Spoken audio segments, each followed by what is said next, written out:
صدا زد علی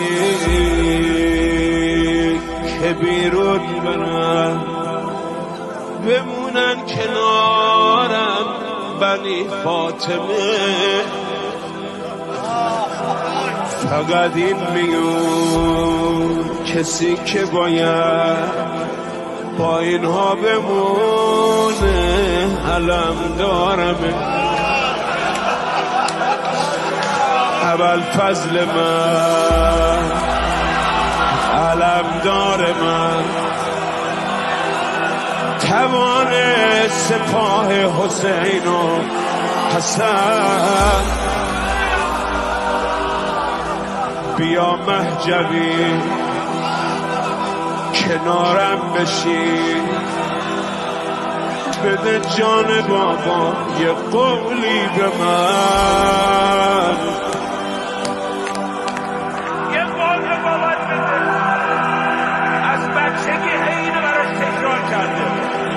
بذار دستتو تو دست حسین، همه هستی توست هست حسین، تو تنهاییاش تو اون تشنگیش امیدش به دست تو بسته حسین. ابن فضل من علم دار من، امیدم به دست توه پهلوون، یادت باشه کار به هر جا رسید تا آخر کنار حسینم.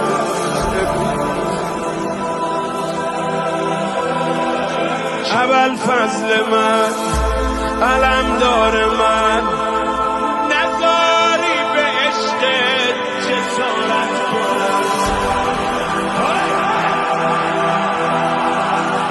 نذاری یه وقت تا تو زنده ای همین کوفیا خیمه غارت کنم.